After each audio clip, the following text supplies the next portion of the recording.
episode number 50. When I had my near-death experiences, I didn't exit consciousness. I entered consciousness of a different form. The last 5 days of my mom's life, we'd have Ringo jump onto the bed, and he would nestle to her, and I know she could feel him. We'd actually place her hand on his fur. You know, you learn about cultures and you learn about people, and especially talking to the older generation, you learn about what it was like for them 60, 70 years ago, and that's just an eye-opening experience that I don't know where I would have found that if I wasn't in the milk truck. Why didn't Yoko step in and say this isn't what he wanted? Well, she did it. She's the one who had him cremated. Yeah. So, yeah. Oh, Yoko. Yeah, I'm not going to eat anything. I'm going to stay as vague as possible. Okay, so. good. Let me know if you hear a drone over your house.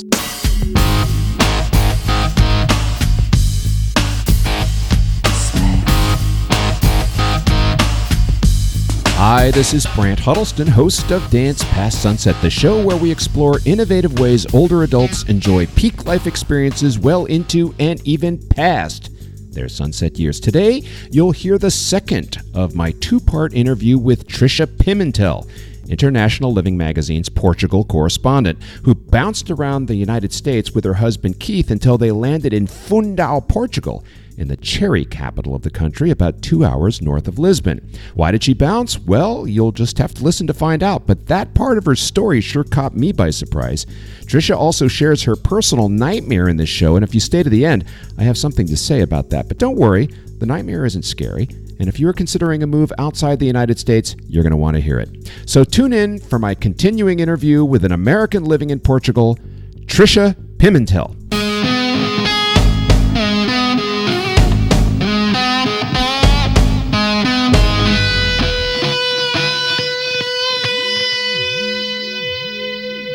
So I have this theory about Europe, and I've lived there and traveled extensively throughout. And I divide the continent by people of the snow, which would be Scandinavians, Germans, Northern French, Belgians, and so forth, Swiss, and people of the sun, which would be Italians, Greeks, Southern French, Spaniards, and maybe Portuguese as well, Portugal. Is that, where you've got, look, if you want the trains to run on time and you want squeaky clean, that's your people of the snow. But if you want party time, fun, laughter, dance, and wine, that's your people of the sun. But it might be a little dirtier. Where would you put it? First of all, is that a fair? I know it's done with an axe. There's far more subtleties. I was going to put it a little bit more genteelly. It's a rather broad brush that you're painting with rather than an axe. But I would say in general, you're right. I remember one time I was in, I think it was Munich or Berlin. This is many years ago, and King Juan Carlos of Spain was coming into they shut down the airport for something. Mm-hmm. And my plane still took off on time to go. That's Germany. Yeah. I just remember taking a train from Italy up through Switzerland, and you're on the train with the Italians, and you're yucking it up and having a picnic with wine, and everybody's kind of laughing. As soon as the Italians got off and the Swiss got on, all the jokes stopped. Yeah. Time to get serious. Where would you put the Portuguese people on that broad scale? These, I have found, first of all, they're happy, warm, fun-loving, love to eat, drink, dance, play music, love their families, love their close connections with friends. They are extremely Southern, to use that. People of the sun. People of the sun. But things are... I have walked into restrooms, just about being clean popped into my head, on autostradas here that put anything that you would see in the United States to shame, where you could, I hate such a cliche, eat off the floor, but I mean, these places are spotless, and there's always somebody in there with a mop, and it's packed with all the supplies you need. They are extremely fastidious. From everything that I've seen in 6 years, and I've been all over the country. I've lived all over the country, except for Algarve, but I've visited that too. So, and they are also quite on time. Things, well, except when you want to have a house closing. Never mind, I'll take that back. Yeah, and you run into that old world stuff. Well, was it fair to say that Keith was the one who kind of spearheaded this move for you guys, and that you said you followed along, or did I misunderstand? You're correct on both counts. We would come to Europe every year for 10 days, 2 weeks, sometimes 3 weeks even. And we'd go back home at the time. Well, we lived all over the United States. This is part of he's the nomad in the family for sure. When I met him, I had been living for 17 years in the same house. And we would get back, and we were living in Park City, Utah, or just outside of it, right before we moved here. And I was looking forward to my season pass at Deer Valley Ski Resort, where I could ski 5 days a week, midweek. And I was happy there, very happy. Yeah. And this was, you were single at the time? No, we were married. Okay, so you met him, I take it, in when you were living in LA. I did. And you were still in the same house. You're still in your same California house for the 17th year. I had been. Yeah, you met this gentleman, and at some point he moved you to Park City, Utah. Well, no, actually, I wrote a book about this because it's it's called A Movable Marriage, and he moved me to Florida 5 times, to New Hampshire, Nevada, Utah twice. I mean, it was my living nightmare. Why? Why was it? Because I like stability. I love to travel. I love meeting people. I love trying new foods and seeing new architecture and geography and all that. However, I like to come home to a home base. And I would say to him, why can't we just do all this travel and then we'd come home to our nest? And he would say we can have a nest anywhere. I see the Freudian slip. I said everywhere. It was difficult for me to get my mind around the fact that we couldn't just travel and then come home to our nest, to one place that we called our own, where our little comfort factors were there and our familiar your stuff. Yeah, that makes perfect sense to me. And by the way, that is exactly what my new Brazilian wife wants. She doesn't mind traveling, but she wants that home base. And I'm kind of struggling with, well, for one thing, the cost of it. So if you're living in Portugal for 6, 8, 10 months, and you're also paying for a condo in Washington, D.C., that's empty, by the way, that's expensive. So was this one of the things that Keith was struggling with? Did he want to go completely nomadic with no nest, and was asking you to come along, or was that your living nightmare, or was it something else? Well, he did say at one point in time we could just travel like for a year or two and just keep going around places in the world. I mean, there are plenty of people that you read about on International Living Magazine that have no home base, zero. They live entirely out of suitcases, and they'll go to a place for a year and they'll live there, and then when they're done, they don't even bring furniture or anything. They just go to a new place and buy all new furniture or rent furnished places. I mean, that is a model, right, that you see, but this was not the model that you wanted. So I'm sorry to interrupt you, but clarify that. Sure. Go into that more. And actually, it's going to play into something that your listeners might find very helpful about when they're thinking about, making this change, or they're toying with the idea. What happened was we came to Portugal with a 6-month lease someplace up in the north. We leased with somebody from whom we had leased 10 years before. In 2002, we came here on vacation, and we knew we loved the country and the people. But I never thought we'd be living here. And in 2012, we got back. We stayed in touch with them, Christmas cards, and we got back hooked up with them, and we rented from them. And then, but we didn't move anything there. All our stuff went into Indiana, into storage in Indiana when we sold our house in Utah. Mm-hmm. So we were basically, like you just said, where we had no real home base because we moved from 7 different places here in Portugal over these years, and only within the last 2.5 years did we have everything shipped here. So for many years, your precious stuff, the things that you had in storage in Indiana that was meaningful to you, was something you just you didn't see it. It was out of your life. Right. We came here with 2 suitcases and a carry-on each in 2012. Was that the nightmare, or expand on the nightmare? Like, what were you feeling, and what was causing the negative feelings, and how did you transform emotionally?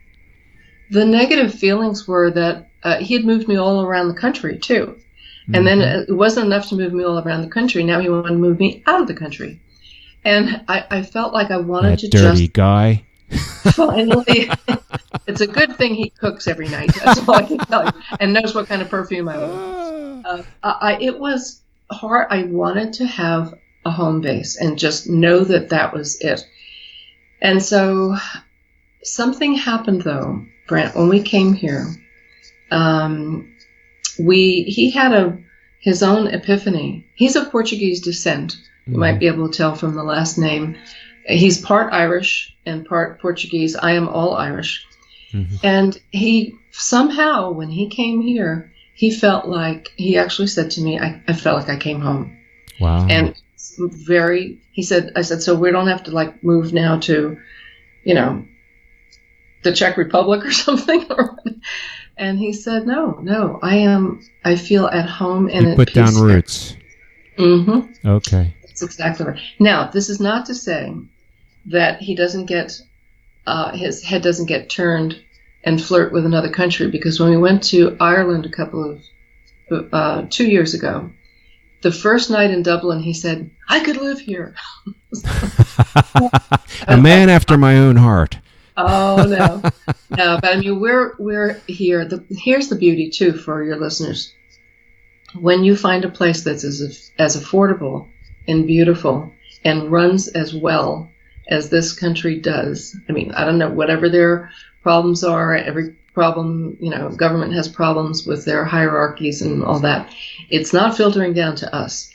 And when you live in a country that is as wonderful as we have found it, and you can just drive across the border and, we're going to Madrid in a couple of weeks just to pick up some furniture that we bought. We spend New Year's Eves in France with friends.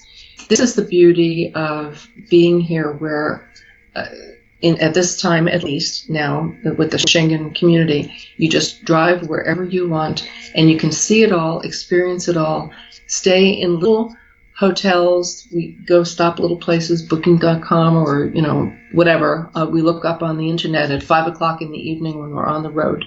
And we find a place for around €30 a night that will take our little dog. Which is about, right now, it's almost 1-to-1. So that's about $30. Maybe a little bit more, right?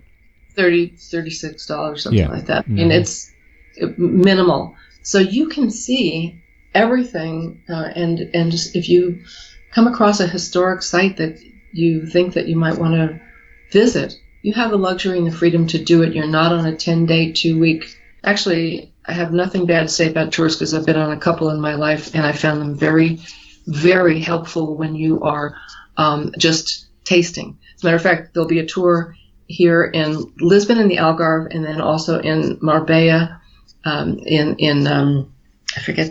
Costa del Sol in Spain this fall that International Living is sponsoring, and I'll be on the Portuguese part of it. When you're on a tour, you sample. It's like, a little smorgasbord, and you can see what you like and what you don't, and if it's for you. So when the wanderlust first set in with Keith, I guess, did he look at other countries? What was the process deciding on Portugal? And did he look south? Did he look at Latin America? And did you guys make any reconnaissance visits to other countries with this thought in mind? We're going to leave the United States and we're going to put down roots outside. Yes, I think it was, maybe 2008 or so, he was looking in Ecuador, based on Dan's writings, by the way. My husband went with his son, Jesse, to Cotocachi, the name of the capital is Quito, and then to spend like a week in Cotocachi. He decided it wasn't for him. He loved it. He thought it was charming. He went without you. Right. To do a kind of a reconnaissance mission to say, could I live here? Right.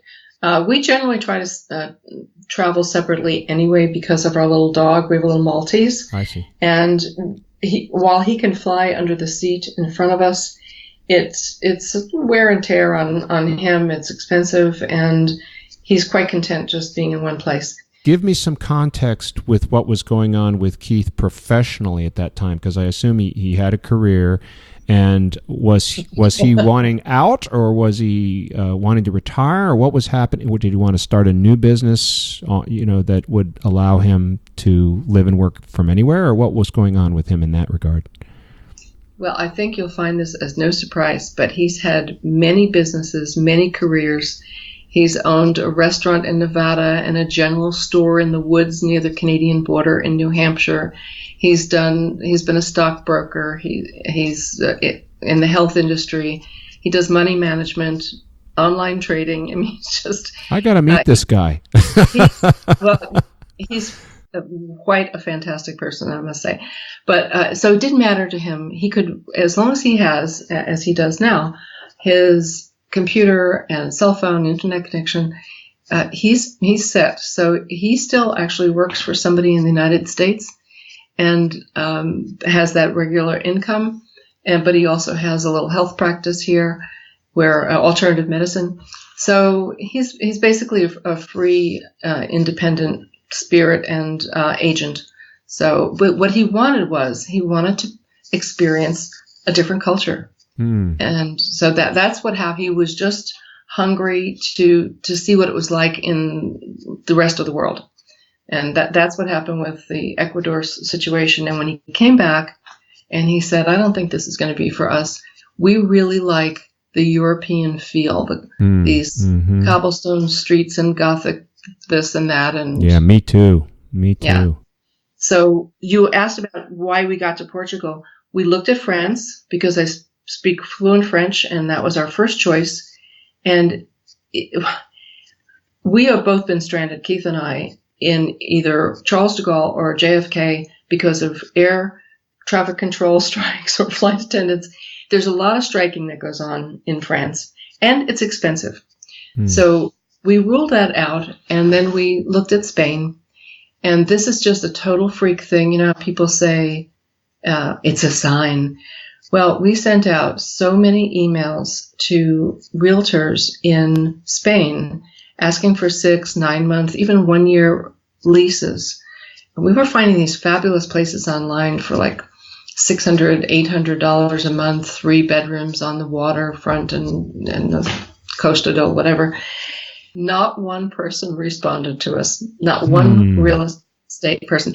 And we were kind of thinking, to be fair, this was like the springtime into summer. And I'm thinking that maybe real estate agents during that time period are really focused on 1 week rentals for $1,000 or $1,500 a month because of summertime, as opposed to $1,000 for per month. So you know what I'm saying? It's yeah.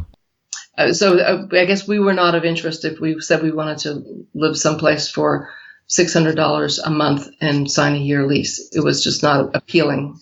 Other than the fact that you already speak fluent French, how much did the language issue factor in? So, of course, if you're going to move to a new place, you're going to probably want to learn that language. And this is another question that I have for myself personally. Obviously, my wife speaks fluent Portuguese.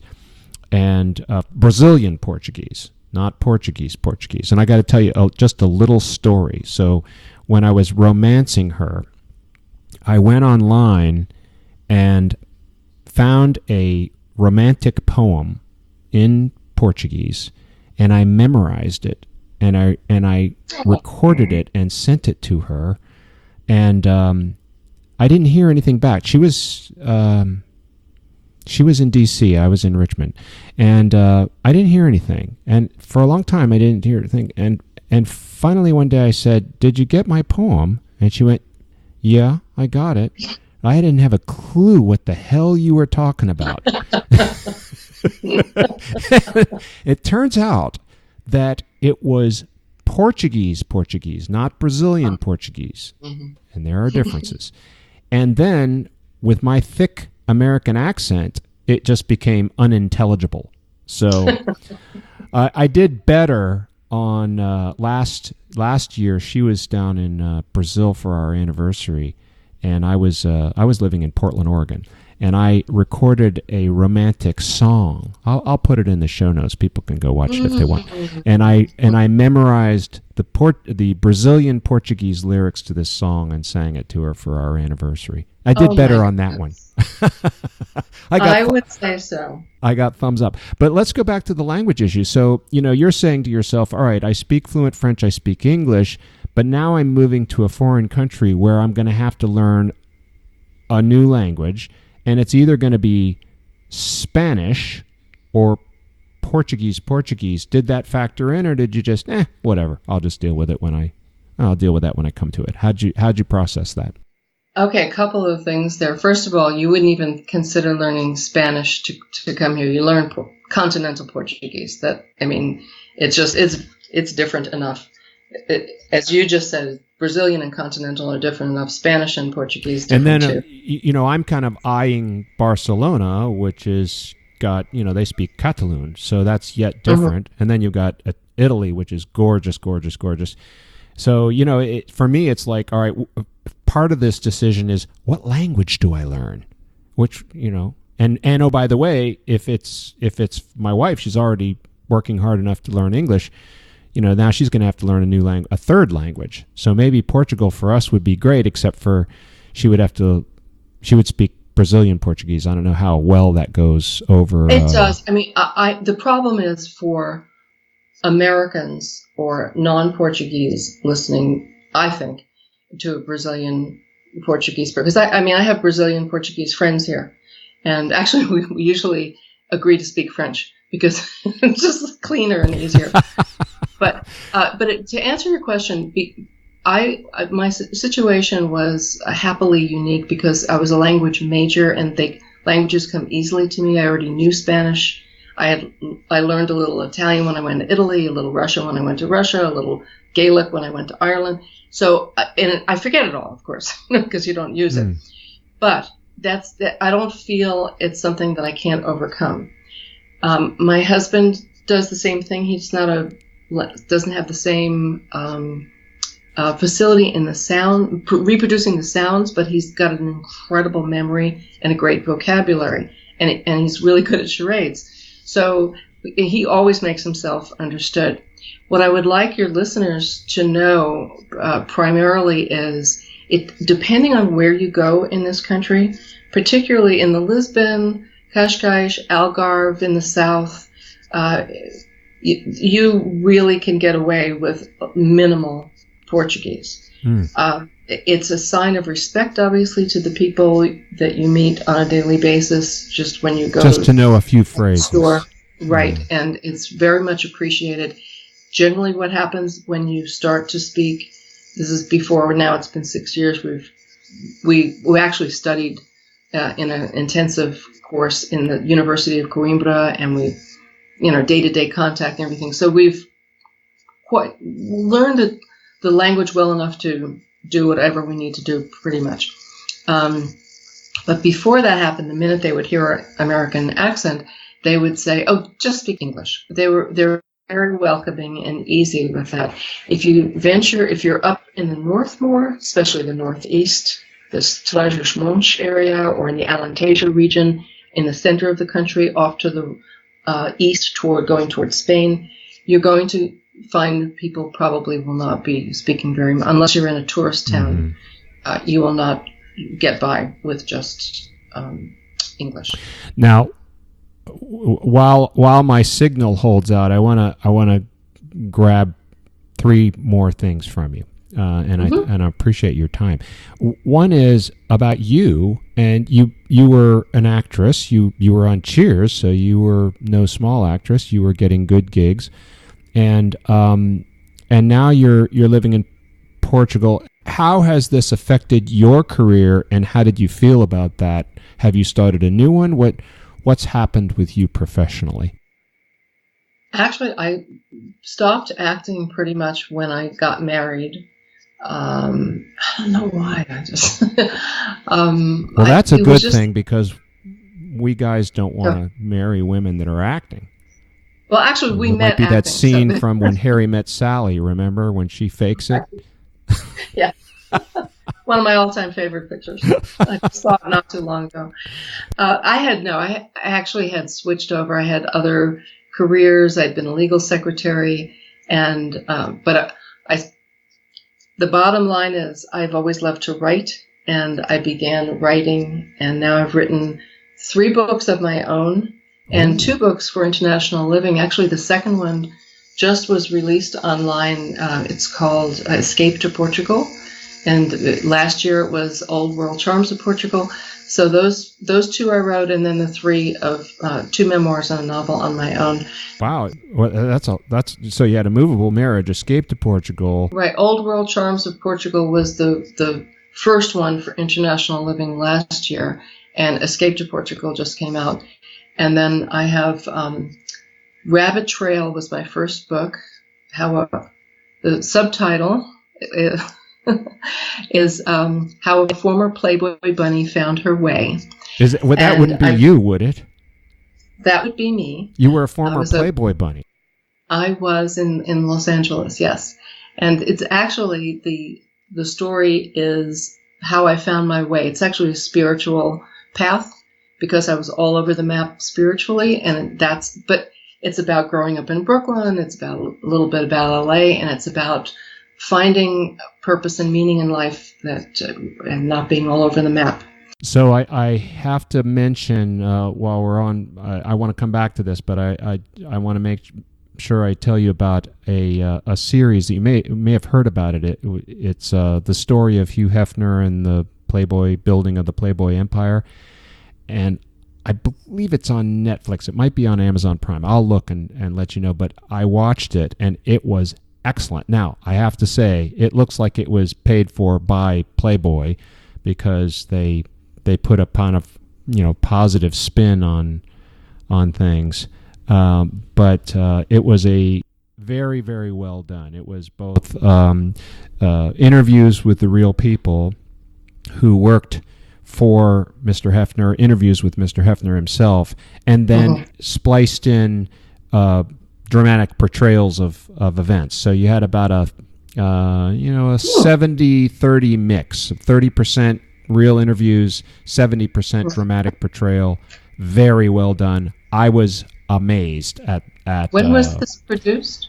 Recently. I just finished the last episode about a week or 2 ago, so it's new. Yeah, and it's I was stunned for all sorts of reasons, because of course I had very strong prejudices about Playboy, and they did, I think, a pretty good job of unraveling most of those.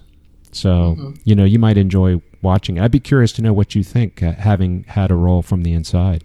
I would. I'm interested, because I feel differently now than when I did when I was there, to a certain extent, but I never had a bad situation happen. They were incredible to me. They would pay for your college education. I already had my college education, my language degree, but they were a marvelous company to work for in terms of how they took care of you, and just never got involved in anything that was troublesome, and I loved it. It's a really interesting thing because, that it's easy to think of Hugh Hefner as having objectified women, which I guess he kind of did, he did. Mm-hmm. But when you get the inside story, again, spun by Playboy, but, he was quite the progressive. He was actually, the way they tell the story, quite an advocate for equality for women, and he promoted women way back when that wasn't happening. He was a champion for civil rights. He was interviewing Malcolm X and Martin Luther King and took a stand against the Vietnam War. He was quite progressive in a lot of causes that we might consider socially liberal causes. People really did read the magazine for articles too. Amazing. Kurt Vonnegut and oh my gosh, yeah. So if we read Rabbit Trail, will we get some of this then?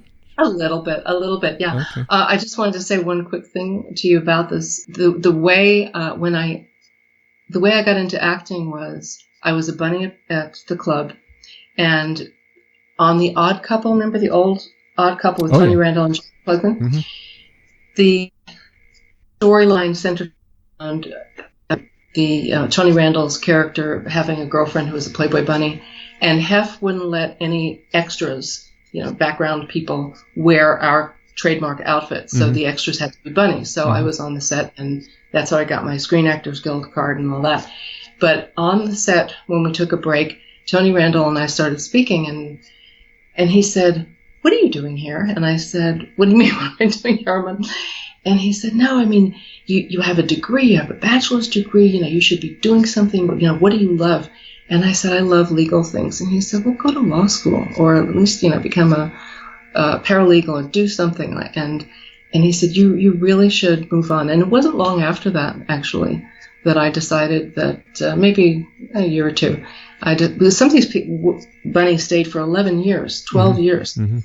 And so just a little aside, I thought Tony Randall was just amazing and talented and such an intellect. So that's how.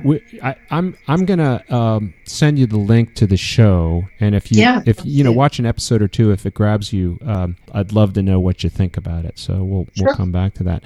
There was one other thing I wanted to dig into. You said you return home 2 to 4 times a year, and that can get expensive, with airfare and so forth.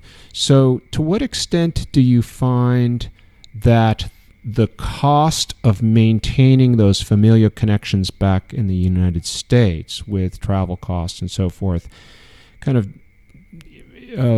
even out or detract from the advantages of living in Portugal? Dan Prescher said it's not a good idea to move outside the United States purely for economic reasons, and that makes sense.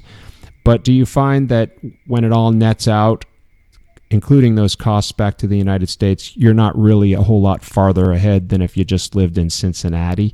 Okay. We have a unique situation in that a lot of my flights are covered with frequent flyer mileage from my husband's employment. And so that's a plus.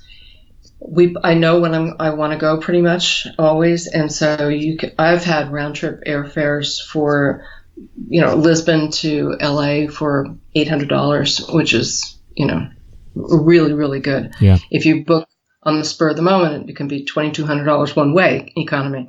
So pick your timing. So we have not spent a lot. And when my husband travels, it's paid for by his work. Mm-hmm. So that has not been an expense for us in that way. And I stay with my daughters. I stay with my brother, my best friend, and so on. I will say in general for your listeners' benefit that when we moved here, immediately and consistently, we spent about 1/3 of what we did in the United States. 1/3? 1/3. Wow. You can easily have the typical Portuguese family of 4. The income for the breadwinner is about $1,400 a month. The equivalent of $1,400, or maybe it's €1,400 now. No, $1,400, I think. So things are very inexpensive in general. The things that are expensive are gasoline, electricity, and cars. Mm-hmm. Other than that, you go and have an espresso instead of paying $3 someplace, it's 65 cents, that kind of thing. You have a glass of wine somewhere, same thing. It's $1.50 instead of $14 like I just paid in Los Angeles not long ago. Yeah, I totally get that. I mentioned that I was in Portugal in 2011. I was down in Salema, down in the near the Vila de Bispo in the Algarve. So I was there for about a week, and then I saw the Lagos and Cape Sagres, the end of the world, and and then we went up to Lisbon, and we were in Lisbon for a while. But prior to that, I was in Malaga, Spain, which is a wonderful coastal town right on the Mediterranean, and I was sitting at some little cafe, beautiful, bustling old town with the cobblestone streets, like you said, the cathedral, and everybody's out in the street performers, and just magic. I mean, for me, it brings back so many warm childhood memories of living in Europe. But I was at this cafe, and they had these delicious tapas with fresh seafood that they'd just plucked out of the ocean hours before, out of the Mediterranean, and goblets of red wine made right there. And I had a glass of wine and 2 tapas, and the whole, of course, no tip. You don't tip there. And the whole thing cost me $8, and I was like, you couldn't touch this for $8 in the United States. Well, prices have gone up in Spain, I can tell you, because don't tell me that.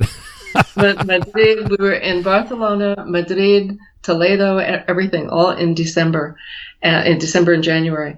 And we had a tapas lunch, 1 beer, 1 glass of wine, some tapas, and it was like $20. Well, actually, it's not different. It's still not too bad for one person. Not too bad. Yeah, it's still less here than there. And the other thing, actually, I wrote, and it can be Googled. I just came across it by accident Googling the other day, a Spain versus Portugal thing for International Living some months ago. Yeah.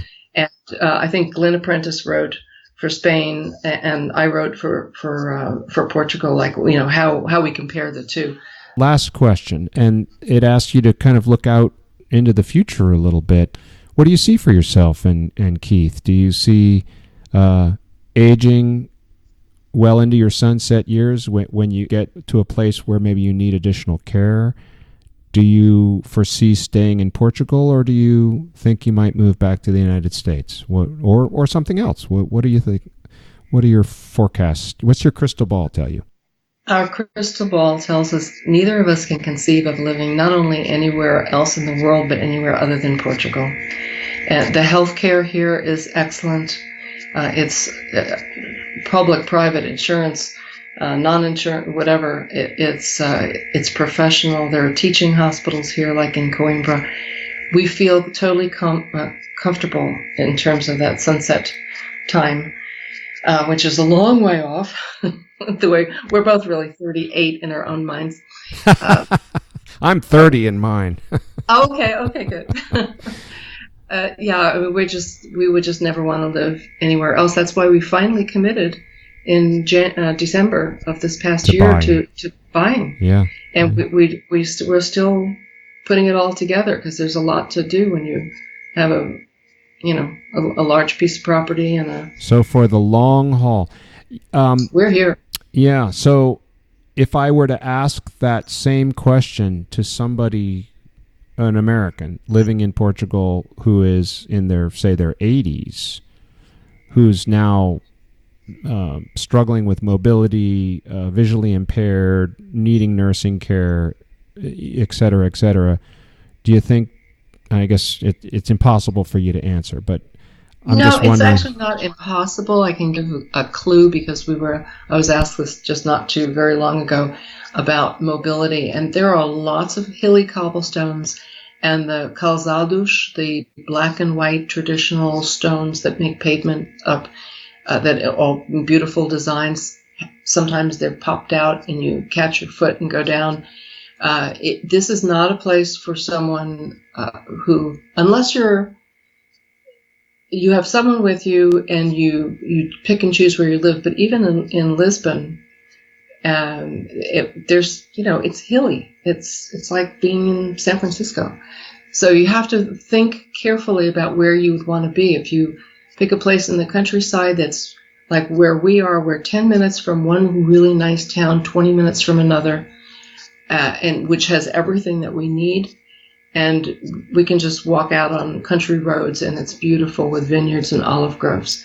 If that's what somebody is happy with, like we are, and being with the Portuguese and learning the language, they'll be very happy. If they want to be in Porto, the second capital, second city, as they call it, or Lisboa, then it's not always that simple. If you're in a wheelchair or something like that. Unless, of course, you have the right equipment, and they're making now e-scooters and e-wheelchairs that are designed for rugged terrain, and they can even climb stairs now. So. There are access ramps. I mean, they're very conscious of that here because there is an elderly population as well here.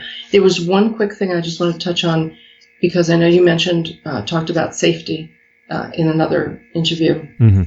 And the Global Peace Index has designated Portugal as the third safest country in the world. Wow. And they rate 163 countries.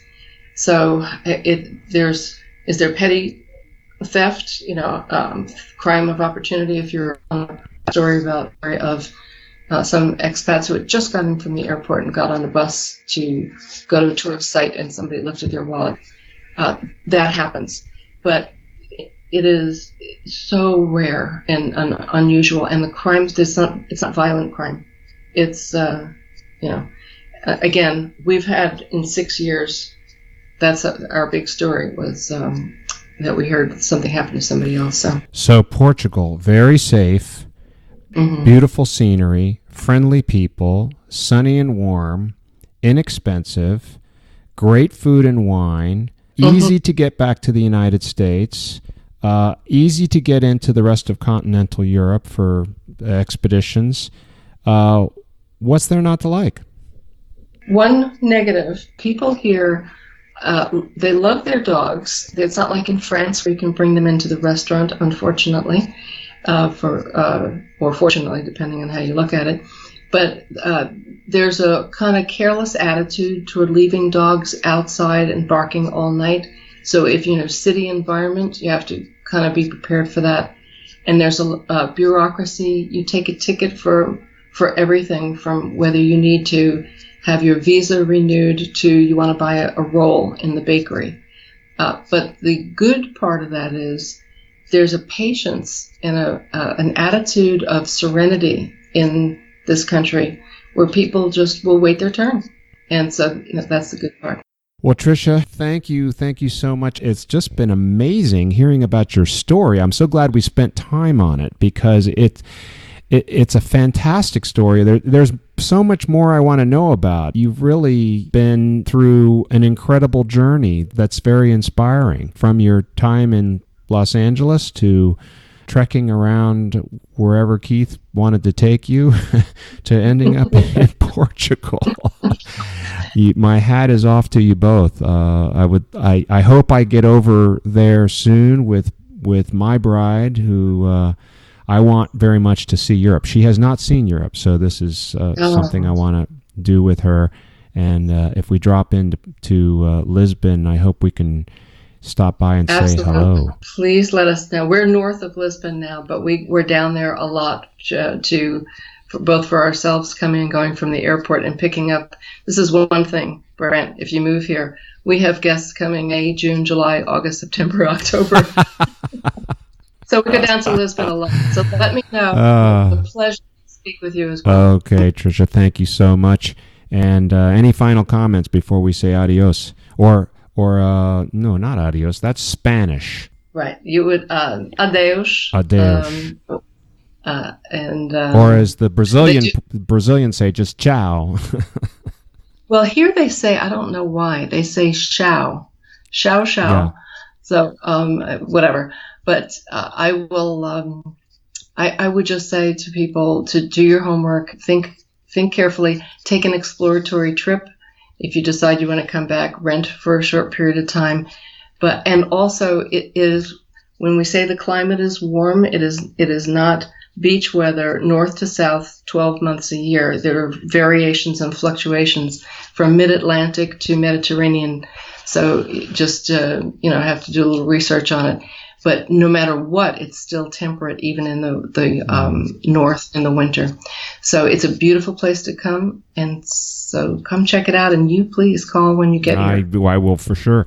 Thank you so much. I really admire Tricia and Keith and how they teamed up on their great adventure. They each brought a unique and valuable perspective to their partnership and then worked together through the challenges. The way they collaborate on their journey, which isn't over yet by a long shot, reminds me of the model of marriage proposed in a book I read years ago by psychiatrist and author M. Scott Peck, one called The Road Less Traveled. In that book, Peck compares married partners to a mountain climbing team who know that in order to succeed, they must have two things: a base camp where they can restore and prepare, and the daring to summit. That is, leave the safety and relative comfort of base camp and actually climb the damn mountain. If you do too much of either, summiting or base camping, then you are not likely to reach your peak. It looks to me like Keith and Tricia make a pretty good team, and I admire them both. I'll put a link to that chapter of Peck's book in the show notes, plus links to Tricia's books and her website. You'll even find a link to my little Portuguese love song. Remember that everyone who signs up for my Dance Past Sunset newsletter by August 1st, 2018 will get 11 free inspirational songs I produced that are guaranteed to lighten your step and put a positive boost in your day. Did I say free? Yes, I did. Just look for the big orange button on the website and please search Facebook for Dance Past Sunset and like the page. It makes me feel better. Thanks. Coming up next on the show is the creator of one of the most stunning and inspirational video exhibitions I have ever seen, one that brilliantly and beautifully helps bridge the gap between generations, something we need very much today. Until then, my climbers and nesters, make the most of every moment because it's the only moment you've got. This is your host, Brant Huddleston, signing off.